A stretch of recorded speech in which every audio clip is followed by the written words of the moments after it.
Welcome. We'll kind of get cracking. Welcome to our webinar. We run these webinars in person when we're allowed, like every couple of months, and we're now beginning to get back in the swing of doing them kind of fairly regularly. So we did a webinar focused on the candidate side a couple of weeks ago, and this one is obviously all around building a flexible workforce. It's something that's always come into sharp focus over the last 12 months in particular. Like, even if companies that previously wouldn't have thought they'd work flexibly were forced to, and are now realizing kind of the benefit long term of doing that.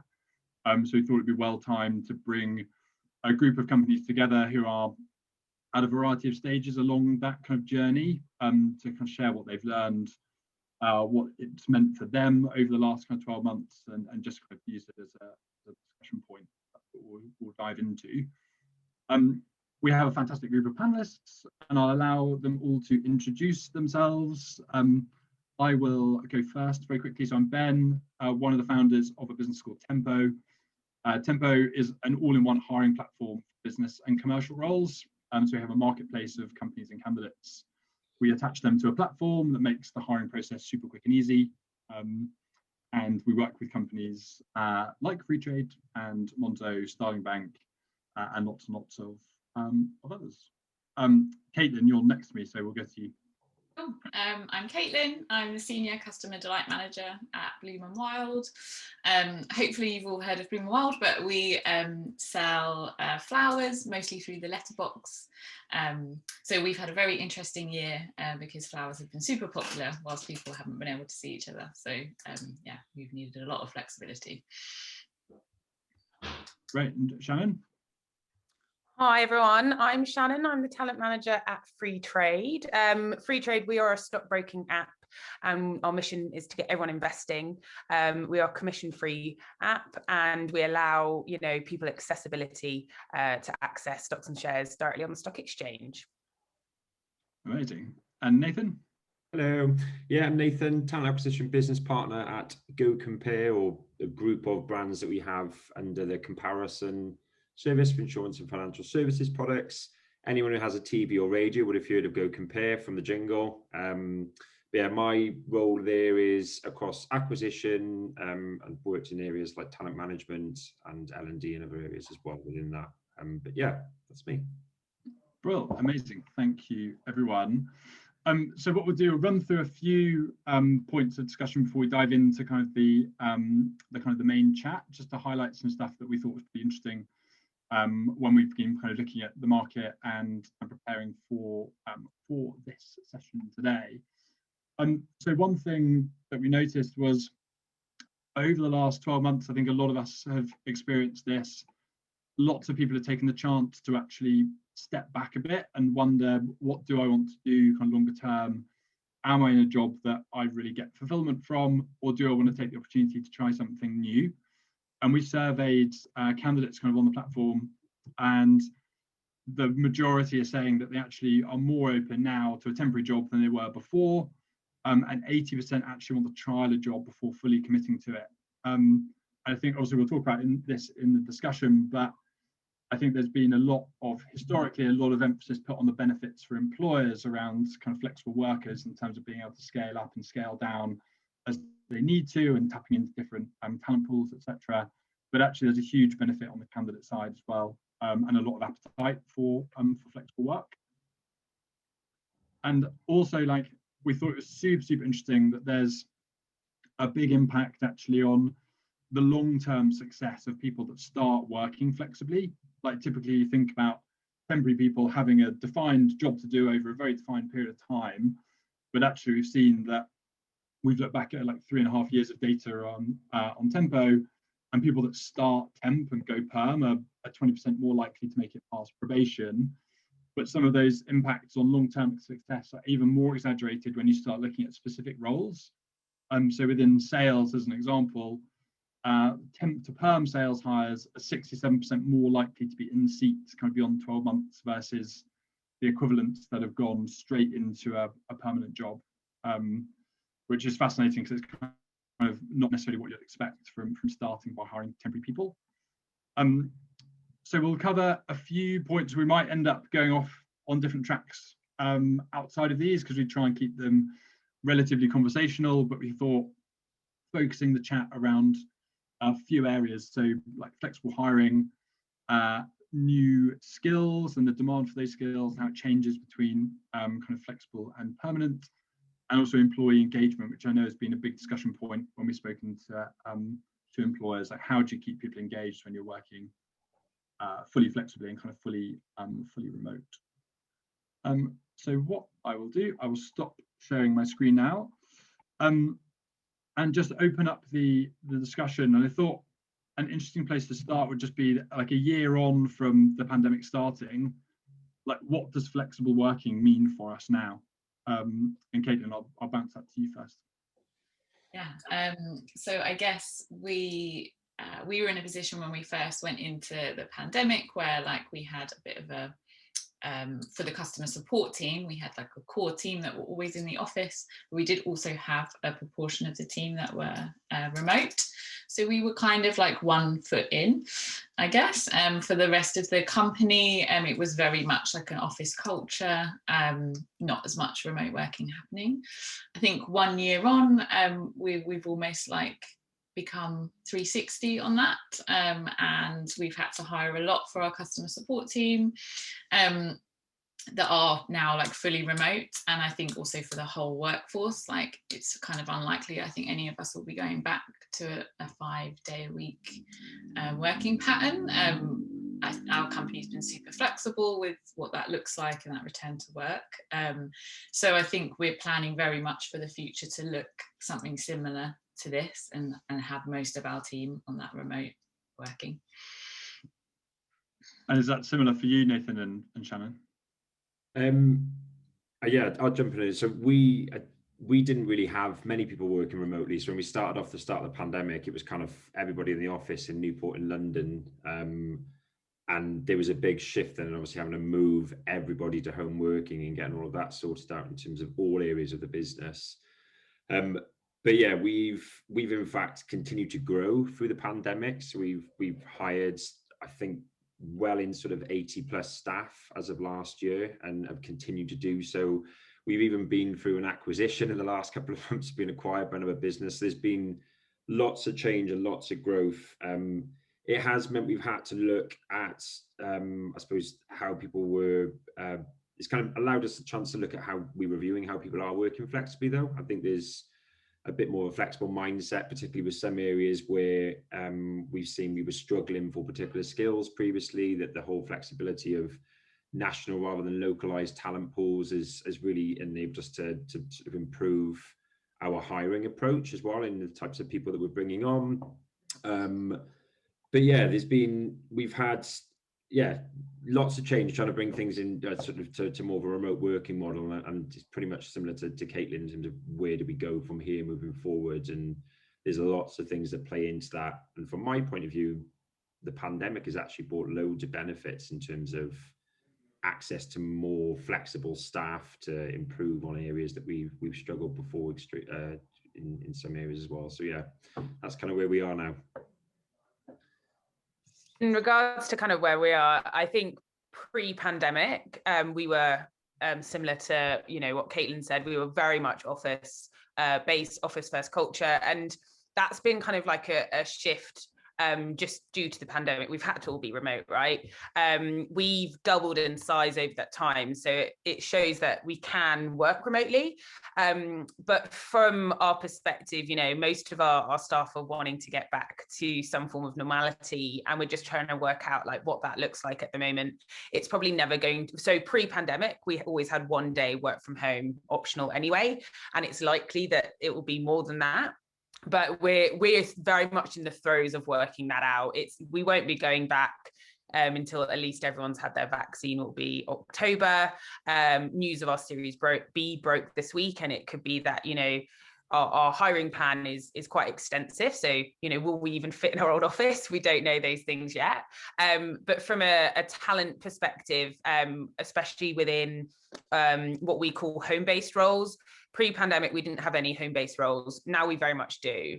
And that's enabled us to, you know, to Nathan's point, hire talent, which we probably couldn't access before. So especially in our more junior roles, customer support, you know, we've got employees in Scotland and up north.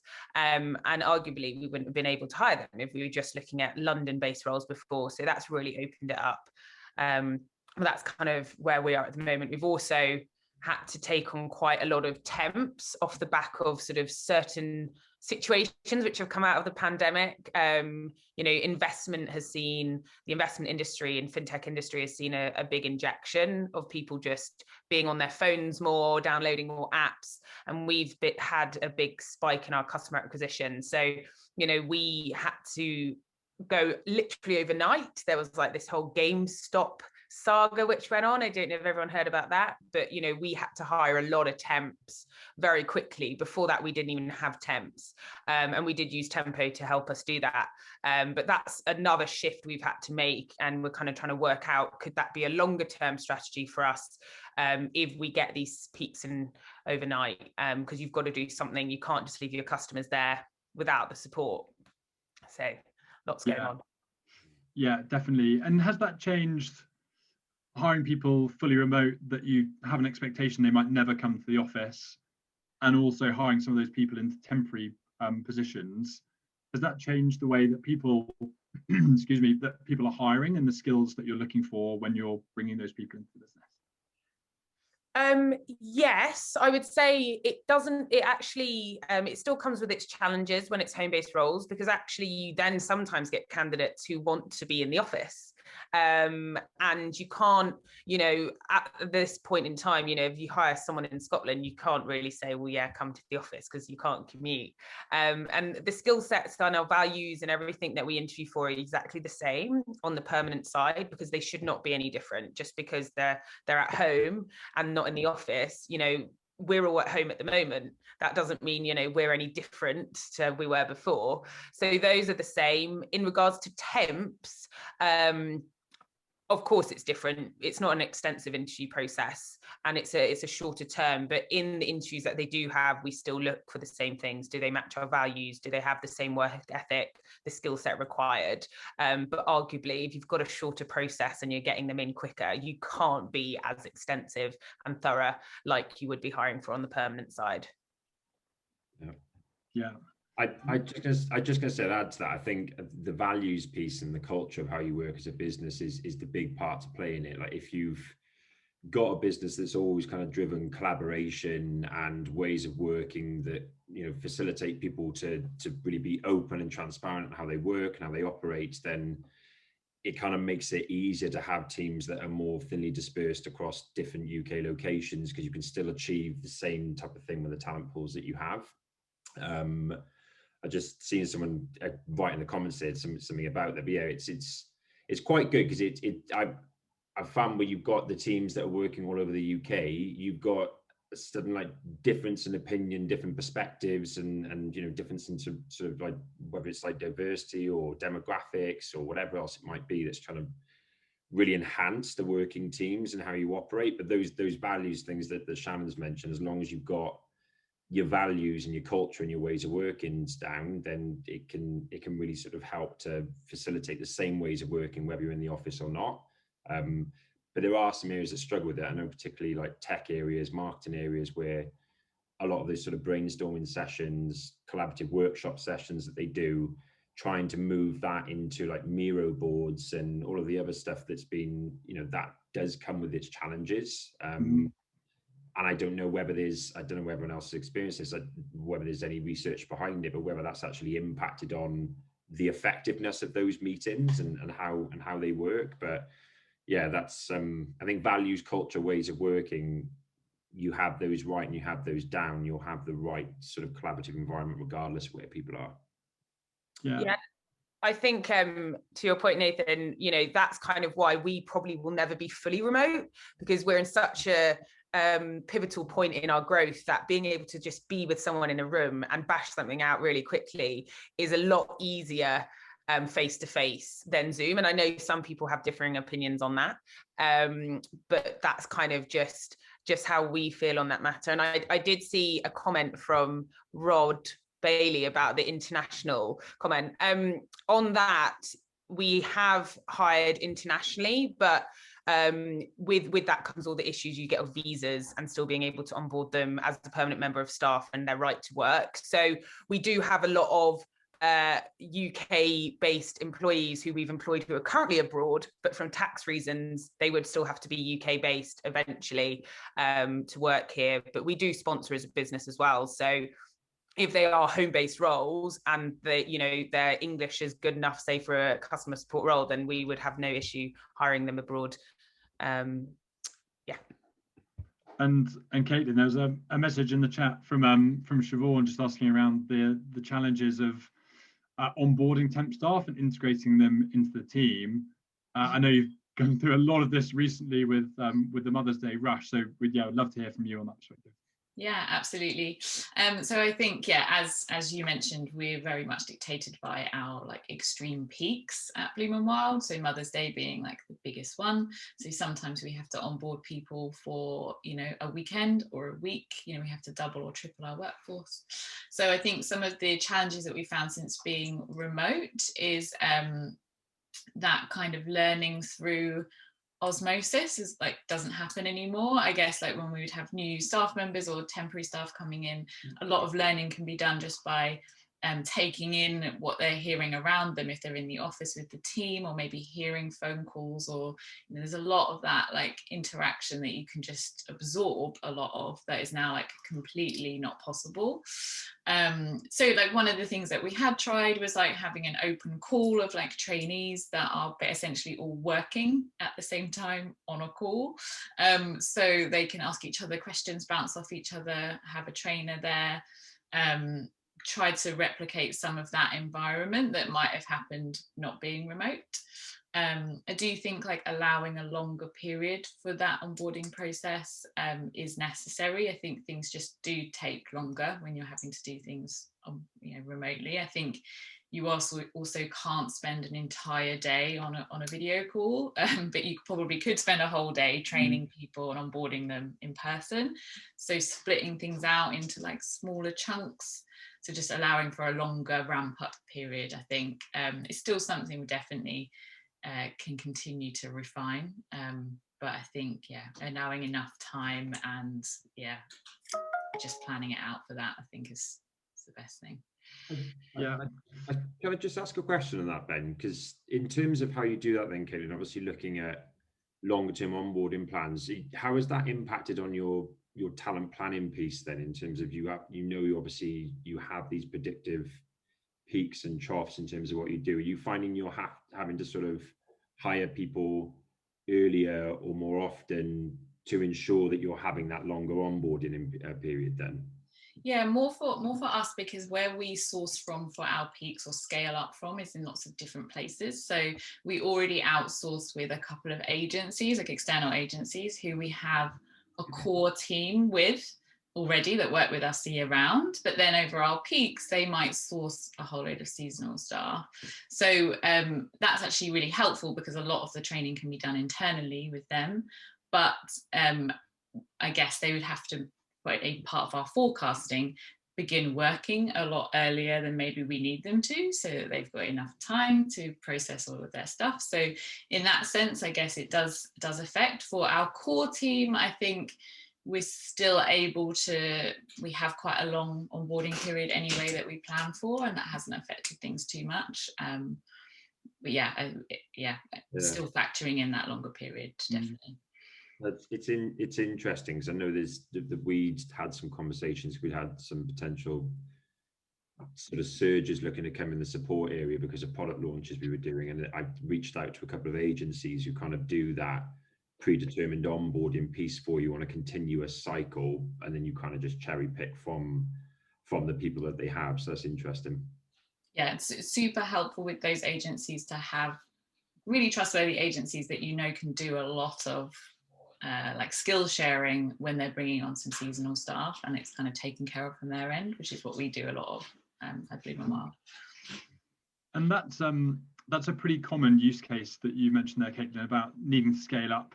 And Shannon, I know you had the same thing with the GameStop scenario where you have a massive surge in demand and you need people to cover it. But do we think there's still some negative connotations around like temps and having temps, and they are used for these sorts of kind of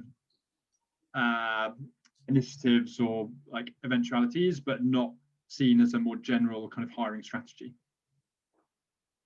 Yeah, absolutely. I think, you know, before GameStop, we were quite, well, anti-temp, just because we're like, you know, we're building a business here, you know, it's got to be culture. We've got these long, not long processes, but thorough processes.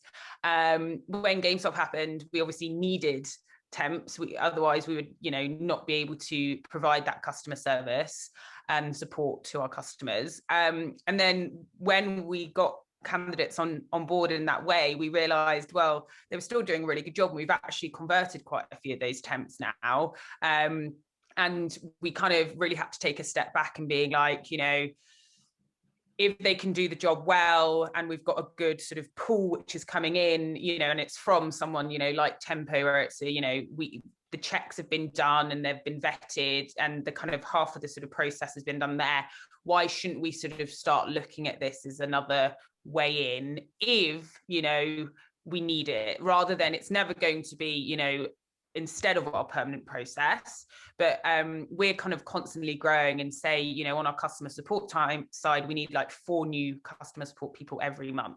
You know, do we have the capacity to constantly be, you know, finding perms? If we could have a temp funnel, and, you know, we won't convert them all, but the good ones, what we did is before we converted them, say, we still gave a values-based interview and a cultural-based interview. So it wasn't like a shortcut way in, but, you know, we've got time then to focus on the, you know, other areas of the business, which might be harder to fill, niche roles, you know, all of that. So our mindset's very much changed, and we are currently looking at, you know, whether we can incorporate that sort of temp to perm as a route in, especially at those support sort of volume hires.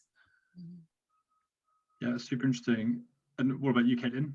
Yeah, I was going to say we have to be we try to be quite strategic if we're having people on in a temporary basis for a short term, to try and remove some of that nervousness that I think people have. So we might train up our temporary staff on something really specific, so their kind of role is really clear and they're working in one element of our customer support. So we kind of call them squads. So we kind of know that they can take care of that. They don't necessarily need to be a generalist, and we don't need to worry about that nervousness around, is performance going to be as good? So we try to do it strategically as well, like set them up for success and, you know, just make them a really good specialist in something. Yeah, got it. And Nathan, I know that you take a slightly different approach because you have this rotational internship program, which I guess mimics some of this kind of flexible working, but in a more structured way. But how's that been going? Yeah, so I wouldn't say we're necessarily anti-temp, but we don't have a tendency to hire temps. We've gone more down the route of, it's funny what you've said about people, like 80% of people being more committed to when you're taking them on a sort of a temp to perm basis, and the figure earlier. So we tend to, particularly in the customer service area now, bring people on like three-month fixed term contracts. I've just found from our own point of view that kind of access to benefits, perm perks, all of that sort of stuff just seems to unlock a bit of a discretionary effort potential that we hadn't seen previously, because there's that kind of engagement piece from being a perm employee, and then, you know, the promise of it potentially becoming a permanent role in a much more structured way. So that's one way we do it with that when we have peaks. But yeah, we looked at it in a way where we engage with a lot of the local institutions, universities, Careers Wales, those sorts of organisations, because what we had seen is that and particularly this has been impacted now when you look at the fact the world of work has become a lot more wider geographically spread. You can't necessarily rely on localized talent pools anymore and that sort of stuff. So what we have to do for the future, I think, is a responsibility of all companies, is look at how we're rebuilding local talent pools to fill gaps in areas that we're currently facing at the moment. And that's obviously a long-term game. So through the academy, we brought people in across the business on internships, and that way you're kind of upskilling the future talent and the skills of individuals who are in university that might potentially be graduates and looking for those types of roles in future, given that kind of commercial exposure. But you've got kind of a pool of students that are, looking for work during break periods that they have from university or whatever else it might be. So yeah, intern programs and rotation programs are things that we've opted to do more so over the last 12 months, and it's been beneficial because a lot of those people then we brought in, we've actually then hired sort of post university studies across multiple areas. So yeah, that's really interesting to hear, Nathan. Sorry to cut you off there, because that's something that it's nice to hear that kind of works, because Freetrade's long-term strategy is, once we've got the infrastructure enough at the management level to take on interns and things, because you don't want them coming in and then it being a bit scrappy and not knowing what they're doing. Once we've got that infrastructure level in, we see the long-term plan is, at the support level, they're often grads or entry level, if we can do internships, then there is a constant funnel that might be like their sandwich year at uni, they go back to uni, and then we've got like a year in advance, we know that we're going to have 10, 20 people in the summer of 2022 or whatever. So I think eventually, actually, on the temp side, it will diminish and we will move more towards what you guys are doing, just because we don't have the seasonal peaks and troughs like Caitlin, which well, we'd hope not. No more GameStop, please. But yeah, that's really interesting to hear.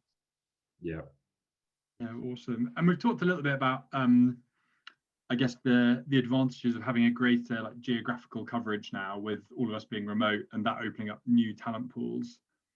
But has anyone experienced this opening up new talent pools from a skill set perspective? Because as an example, we see a lot of companies trying to hire flexibly so they can tap into working mums or not be quite so stringent on education and stuff like that. But is anyone doing that sort of thing? Yeah, I suppose jumping in on that, over the last 12 months, there were gaps and skill gaps in the business that used to take us ages to try and find people and recruit people. And, as most businesses probably having real challenges and issues around diversity and wider demographic of workforce from age or gender or ethnicity, and we have seen through data in the last 12 months that areas tends to be a lot more like the specialist areas, like your PPC, SEO, marketing type roles, or product roles, or design, or whatever it might be, that it's enabled us to access a pool of people that we never ever would have been able to access previously, and improve our kind of, I suppose, commitment to better diversity, better demographics in terms of workforce. So yeah, we've seen a definite benefit of that. It does come with its disadvantage of the fact that you've then got your local teams that have access to opportunities wider afield as well. But I think it kind of counteracts itself, and you have a bit more of an open mind to a wider geographical spread. But I hope that answers the question. And if I just waffle that, but yeah, we've definitely seen improvements from it anyway, in terms of accessing wider workforce demographics and I think it's a really interesting point, because we've seen, as everyone has over the last 12 months, diversity has really been in the spotlight. And as you touched on, Shannon, the hiring process for temporary people tends to be a little bit shorter, more succinct, and actually gives people an opportunity to prove themselves in the job, which might debunk actually some of the assumptions that we have about what skills and what experience and what level of education we need in certain roles. And just once we challenge those assumptions, we can begin to open up the pool that we look at, not only, as we say, within our location, but also more broadly. So I think that's a super interesting opportunity. Yeah, absolutely. And I think another area we found that our diversity has increased just due to the pandemic is with the arrival of more home-based roles, is we've seen a lot more sort of females who are mothers, first-time mothers, and that flexible working, being at home, because up until now, often it's arguable that, you know, they have to go back to an office, and lots aren't comfortable or ready to do that. Whereas if you can do your job and, you know, be a bit more flexible in your own home, and, you know, you don't have to pay for childcare, etc., because you're there. We've seen an uptick definitely on the amount we've onboarded in that area, which I think is fantastic. Similar to Shannon, I think like we've also seen a bit of an uptick in being able to fulfill some of those like harder hours, you know, for unsociable hours, or, you know, when you're kind of looking for a 24/7 support, it's, you know, much easier to secure that kind of thing when that's a remote role. So we've definitely like benefited from that as well. Yeah, like the weekend shifts and the, you know. Yeah, no, really cool. And kind of related to that, and actually something that we've been discussing with a few, not clients, but like businesses and startups that are having this challenge, is how do you adjust salaries when your roles are remote and or international, but the company is based in London? That's a question from Sophie. I think one conversation that I had with someone the other day was around hiring for developers as one example of being a real challenge here, because developers that are now based in Eastern Europe or places that would have historically been cheaper to hire than in London now know that actually everyone's remote. So why should I charge a rate that would be suitable in like Poland, say, when actually I can charge a London rate? So the benefits of this distributed workforce from a cost perspective is decreasing in that bit of the market. But do any of you adjust salaries based on location, or do you just have flat amounts? Yeah, I think yeah, this is something which is very much forefront of what we're working on at the moment. We engineering hiring, we're a tech-led business, so we've got sort of 60 engineers to hire this year. And, you know, there's only so much of the process you can rejig. And when it comes down to salaries, you know, a lot of engineers like to be remote, and we currently are remote. And to your point about international engineers, we often and historically have done loads of visas to help the mobility there, to help them move to London. But with our remote roles, we pay proportionately less. It's not a massive proportion, but it does, because you've got to take into account, you know, if you're an office-based role, you've got your commute. We're based in London, therefore standing of living's higher and all those things. So you can't just have a blanket same salary across the board, which some companies do. But, you know, with that, then you will start getting inflated salaries all over the place. So we very much do sort of benchmarks across the location of the role. If it's remote, and, you know, it's not like, oh, I'm remote, I live in Scotland, I'm going to get, you know, 20k less. It's not about that. It's remote is all the same, and then office space is all the same in the grades. And that's kind of how we've worked out being the best plan. But you put a lot of thought into how you structure all of these things. And I know that every single business does it differently. And I've been speaking to a lot of people out there. And it's a bit of a minefield, quite frankly. I'm sure your conversations, Ben, like you said, it's everyone's got an opinion on it, and I don't think you'll ever keep everyone happy. But that so far has been working for us, and you just want to be fair, really. That's the best thing you can do and aim for. Yeah. And Caitlin, are you doing something similar, or? Well, short answer is like, don't know, like what we plan to do there, or what the solution is. I think just like Shannon said, like, I feel like it's something that's now coming out as being something that everybody needs to think about. We haven't done any adjusting thus far, but with our kind of more remote friendly roles moving forward, like, it's going to be something we have to think about. But yeah, we don't know what we'll do. That's probably quite comforting to lots of people dialed in, to be honest, because I'm sure lots of people don't know yet. So that's good. And but you are. Oh, sorry, go on, Shannon. Sorry, I was just going to say, but you arguably, you know, get things like, you know, it's the same job, but, you know, you're just remote. So why should you get paid less for, you know, doing the same role? So there's so many sort of contributing factors, which is why it makes it such a difficult thing to even start thinking about. Yeah. The difficulty with it is, well, with the tech market in particular, it's always been so heavily candidate driven in terms of salary, because people have kind of demanded the salary for the skill set that they have. And by the very notion of it being, I'm 1 out of 100, let's say like PHP or Python engineers in London that I know the very best at that particular skill set within that remit, they kind of candidates, like what I know about tech people even in our own businesses, they talk about salaries and you can't stop that. So it's like that removal now of like, right, you're just competing with the pocket of people within your locality in your area, to having to actually bend the flexibility and mindset of candidates to understand that as companies we are looking at a wider pool of people now, and that does fluctuate and turn around the idea on you demanding that market rate for that local area.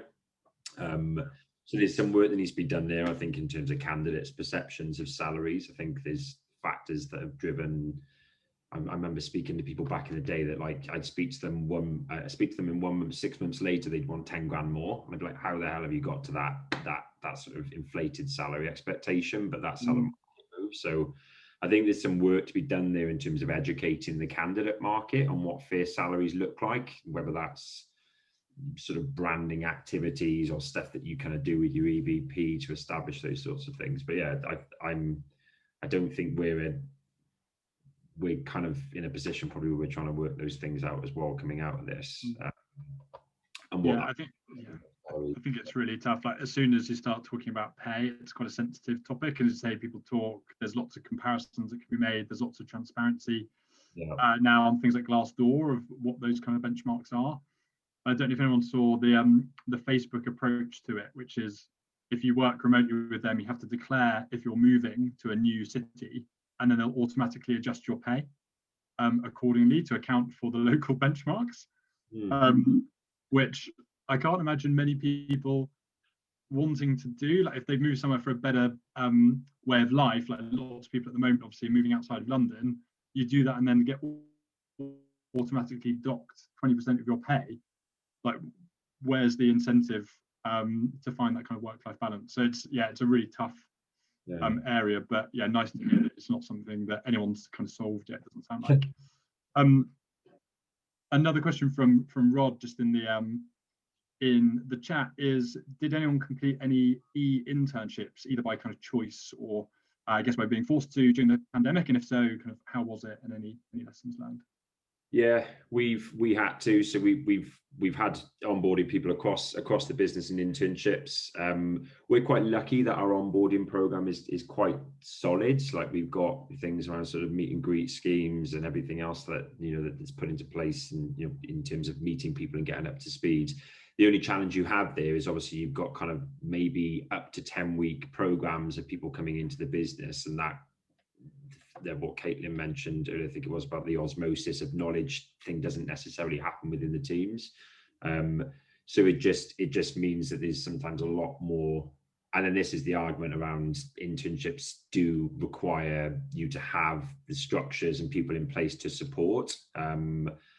I think there's lessons learned would be to look, I suppose, to look at areas whereby you have that kind of support network around that individual, because those people do require more knowledge, more upskilling, more support generally in their day-to-day than you naturally would from just having your general onboarding program and putting them into that sort of thing. So just ensuring you've got the right support functions around you, you've got the right kind of buddying systems or whatever else that you need to make sure that they understand the concepts of what the role is, but also what it's like to work within a commercial environment, because that can sometimes be a first touch point for those people. So it just requires a lot more touch points, a lot more guidance, buddy meet and greet schemes, get them sort of well embedded with the business, etc. And have a really good solid plan in terms of what that 10 weeks looks like. I think there'd be some times that people onboard internships and it's just like, oh, we needed this to fill a gap, but then there's no structured plan beyond like week 1, week 2. So it's just effective planning, making sure you have things and an end goal of what needs to be achieved for them to work towards as well. Yeah, and I think that's a more general challenge that people have experienced, like, outside of just interns, integrating and onboarding new starters when you've probably never met them during the interview process. They never meet any of the team. they might be sat at home on their own and trying to absorb all this kind of information. So has anyone found any effective ways at trying to build or maintain the sense of like one team, even when you've got people that might be remote and they've never met the rest of the business? Yeah, so well, kind of obviously we do try to do a lot of like social calls. I think were happening a lot at the beginning of the pandemic when we first went into this.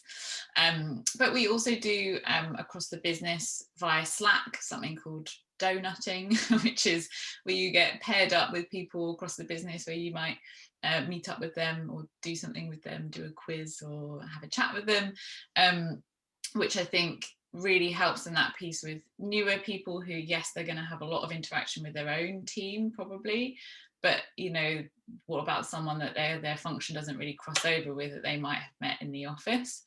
So we try to do a lot of touch points like that, that are thinking just outside of the immediate people that a new person might work with, so they can get exposure to lots of elements of the business. Yeah, so that's worked really well. And I think also for existing staff members, it's a nice thing to do, like not just for new staff. So yeah, we're big donutters as well. I think we should be on sales commission with them, because we are big advocates. Like and as you say, like, even for existing staff members, creates those really nice excuses just to have a 30-minute coffee, or like if people have lived close to one another, they've been going for walks and stuff, which you might not bump into them in your day-to-day, but you've worked with them maybe for kind of a couple of years, so it's nice just to maintain that that contact. Any other tips and tricks that people have found on that kind of team front? No, I think I found it quite interesting because I was onboarded remotely. I've been with Freetrade for 8 months, and you know, therefore all remote. And you know, it's about, I know everyone gets sort of Zoom fatigue, but you know, we have our team stand-ups on a daily basis. We have Slack, like Caitlin was saying. I think that's really important, you know, to have that sort of communication there open, and just trying to do things kind of outside of work as well. Like not every meeting needs to be like a meeting, because when you're in the office, you go for a walk, you go for a coffee, you go for a pint, you do other things which aren't just all work, which, you know, a Zoom meeting normally is, it's in the diary, it's for a reason, you know, we've got a meeting to get an outcome. So trying to do quizzes or company, you know, games, or just something which is different. And I'm sure there's people who hate a quiz by this point in the pandemic, but you know, it's just being a bit more creative. And that's really helped, because, you know, I think culture, which we've all mentioned, is something that, you know, was really important. And I know pre-pandemic, Freetrade did like a trip abroad, and they would do like parties all the time, not all the time, but you know, these things which could get people together in a sort of a way which isn't just all about the mission of driving the business forward. And I think people can tend to forget that, you know, you spend so much time with the people that you work with, that you don't just want to be focusing on what's going on at work. You can forget people when they're, I guess, often remote and home based, that everyone's got a life, and you won't get to know them as well if you don't make the time. So yeah, we very much tried our hardest to kind of incorporate out of work type things. We've started, you speaking about Zoom fatigue as well, is that we do a lot of like sending out of you know, nice care packages or food always goes down really well. Everybody loves that. But you know, so people are receiving things at their home as well. So there are these social things that you can go to, but like also very aware that people might be super tired of that, or some people don't enjoy that social side. But making sure they're still getting something like tangible that's like motivating and nice through the post. That's something we do super regularly. Like even now, it's not like something that's fizzled out since the year. Like we still do it, and I find that like lands super well. I think it just reminds everyone of like they are all part of the same team. It then means that people might take a photo of the, you know, lovely donut they've been sent or whatever, share it on Slack, so that drives engagement in that sense as well. And we do use Slack for like silly things, like we have like a kitchen channel where people like just talk about anything what was on TV last night, or share what they're having for lunch, to kind of bring some of that office banter like into that realm as well. And then we do things like a head health channel, which is like, so people can share like how they're doing kind of mentally, but also like their peaks of the week, and like celebrating personal wins. And yeah, I guess all of those things that Shannon mentioned, but people sharing things to do with their life, that so it's not all 100% work focused. Yeah, and I think hopefully, Delia, there's a question in the chat about company meetings and trying some no camera kind of days and stuff like that, which I think we've touched on just there. But I think, yeah, definitely something everyone's feeling, and we've heard about companies doing like no Zoom Fridays, or picking a day where you just don't go on Zoom, or you don't even have Slack sometimes, because I think one side effect we found, I'm sure others are the same, is that remote working can turn you into a kind of perennial multitasker. Whereas when you're in the office, actually, you're much more focused on one task at a time, because you might have a video call open, but then you're getting Slack messages and emails, and you're finishing something off, and you're only ever half in things. So actually, for some meetings, if you're on your phone, you go for a walk, you can be much more engaged. And it does give people a break from like staring at one tiny spot on a screen for hours on end. So yeah, we've definitely tried like doing voice calls, like walk and talks, like we call them. And I think people have really benefited. And even when we're speaking to people outside the business, suggesting doing that has gone down really well, because it gives everyone an excuse to get out and get some fresh air. Cool. Just in the last kind of 10 minutes, so I'll open up for questions. If anyone's got any questions in the chat, please do kind of chuck them in. But we'll come back to the panelists and just ask like what your top tip is, basically, for anyone who's embarking just on this flexible workforce journey, or has experienced some of the challenges that we've spoken about. Yeah, what would be your top tip about building a flexible workforce? I think my top tip would be to listen to kind of what your current staff are kind of feeling, and also taking that into account as you kind of build out.